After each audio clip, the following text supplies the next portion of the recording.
सोचिए, पश्चिम बंगाल का मालदा जिला, एक बिल्कुल आम सा दिन अचानक उथल-पुथल में बदल जाता है। सैकड़ों लोग 7 न्यायिक अधिकारियों को बंधक बना लेते हैं। लेकिन रुकिए, ये कोई पेशेवर अपराधी नहीं है। ये तो शिक्षक हैं, किसान हैं, दुकानदार हैं, आम लोग, जिन्हें उनके सबसे बुनियादी अधिकार यानी वोट देने के हक से ही वंचित कर दिया गया था। चलिए, आज समझते हैं कि ये नौबत आखिर आई कैसे। जी हाँ, जिन लोगों ने कानून अपने हाथ में लिया, वे कोई मुजरिम नहीं थे। वे तो आम नागरिक थे जो अपने सबसे मौलिक अधिकार के लिए लड़ने पर मजबूर हो गए, और उनकी मांग भी सिर्फ एक थी, वोटर लिस्ट में अपना नाम वापस पाना। तो ये सब शुरू हुआ एक प्रक्रिया से, जिसे कहते हैं स्पेशल इंटेंसिव रिवीजन, यानी SIR। अब ये वोटर लिस्ट को अपडेट करने का एक, कह सकते हैं कि रूटीन काम है। पर इस बार जो नतीजा आया ना, वो किसी के भी होश उड़ाने के लिए काफी था। पूरे 61 लाख लोगों के नाम, सोचिए, बंगाल के 8% से ज्यादा वोटर्स, उनके नाम लिस्ट से गायब, सीधे सीधे हटा दिए गए। पर कहानी यहीं खत्म नहीं हुई।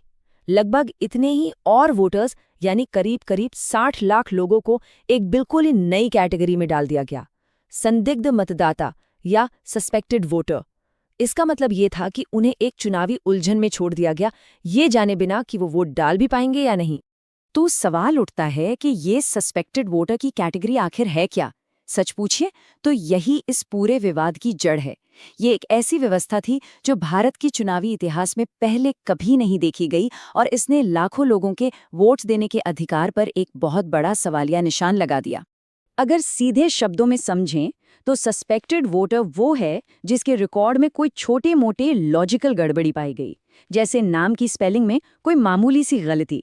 इसका मतलब ये हुआ कि चुनाव आयोग ने ना तो उनके नाम की पुष्टि की और ना ही उसे लिस्ट से हटाया, उन्हें बस बीच में लटका दिया गया। और किसी को सस्पेक्टेड मानने की वजह तो और भी हैरान करने वाली थी।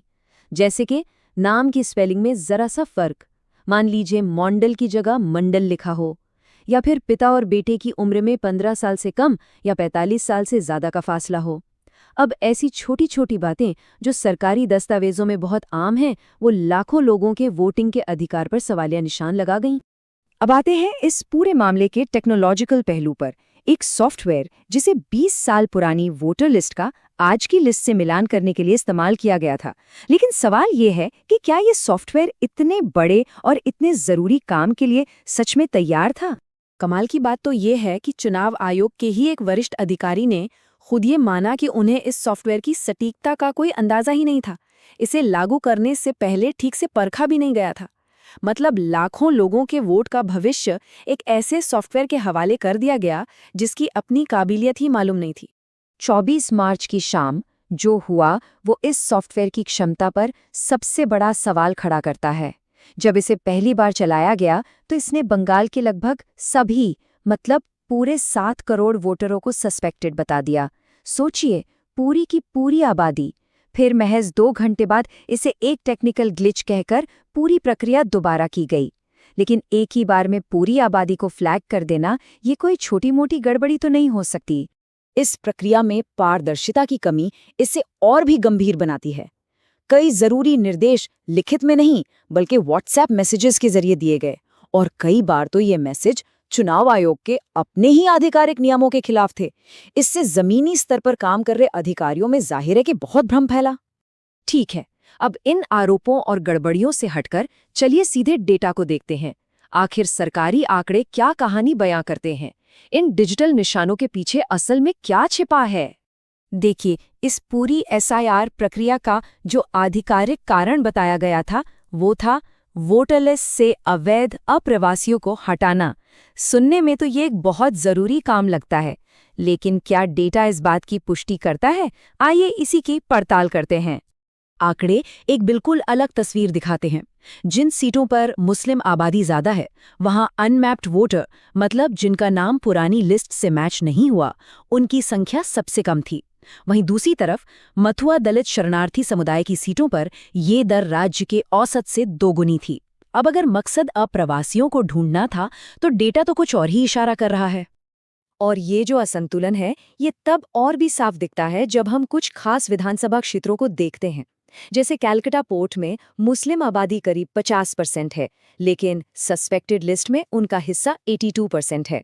मेटिया ब्रूज में 60% मुस्लिम आबादी पर यह आंकड़ा 87% तक पहुंच जाता है।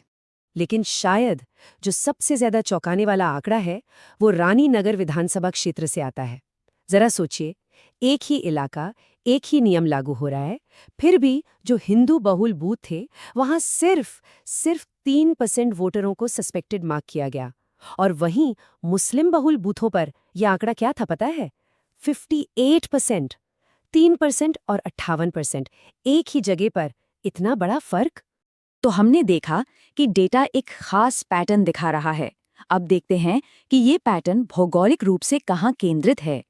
सस्पेक्टेड मामलों में से 42% सिर्फ 3 जिलों में पाए गए हैं, और ये वही जिले हैं जहां 2021 के विधानसभा चुनाव में सत्तारूढ़ पार्टी टीएमसी बहुत कम मार्जिन से जीती थी। देखिए, ये मामला सिर्फ पश्चिम बंगाल या कुछ आंकड़ों का नहीं है। ये हमारे लोकतंत्र की बुनियाद पर एक बहुत बड़ा सवाल है। जब एक सॉफ्टवेयर की गड़बड़ी और प्रक्रिया की अनदेखी लाखों लोगों को उनके वोट देने के अधिकार से वंचित कर सकती है, तो इसका असर बहुत गहरा होता है। और ऐसा भी नहीं है कि इसका असर सिर्फ किसी एक तबके पर पड़ा। इस लिस्ट में कारगिल युद्ध के हीरो मोहम्मद दुलाल अली, हाईकोर्ट के रिटायर्ड जज शहीदुल्लाह मुंशी, वर्ल्ड कप विजेता क्रिकेटर ऋचा घोष और राज्य की पहली महिला मुख्य सचिव नंदिनी चक्रवर्ती तक के नाम थे। हद तो ये थी कि खुद इस सर्वे को करने वाले कुछ बूथ लेवल अधिकारियों के नाम भी सस्पेक्टेड लिस्ट में डाल दिए गए थे। और इस पूरे मामले का चुनावी असर कितना बड़ा हो सकता है, ये संख्या साफ बताती है। 234। बंगाल की 294 में से 234 सीटों पर प्रभावित वोटरों की संख्या 2024 लोकसभा चुनाव की जीत के मार्जिन से ज्यादा थी। इसका सीधा मतलब है कि नतीजों पर असर पड़ने की पूरी संभावना थी। तो इतनी बड़ी समस्या को समझने के बाद सबसे जरूरी सवाल है, अब क्या किया जा सकता है? खैर, अच्छी बात यह है कि कुछ कदम हैं जिन्हें उठाकर नागरिक अपने इस अधिकार को वापस पा सकते हैं। अगर किसी के जानने वाले पश्चिम बंगाल में रहते हैं तो ये कुछ ज़रूरी कदम हैं।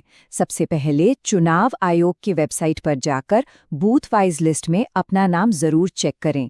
अगर नाम नहीं है तो ECI नेट पोर्टल पर ऑनलाइन अपील करें। साथ ही अपने स्थानीय SDM या DM ऑफिस में एक फिजिकल अपील भी जमा करें।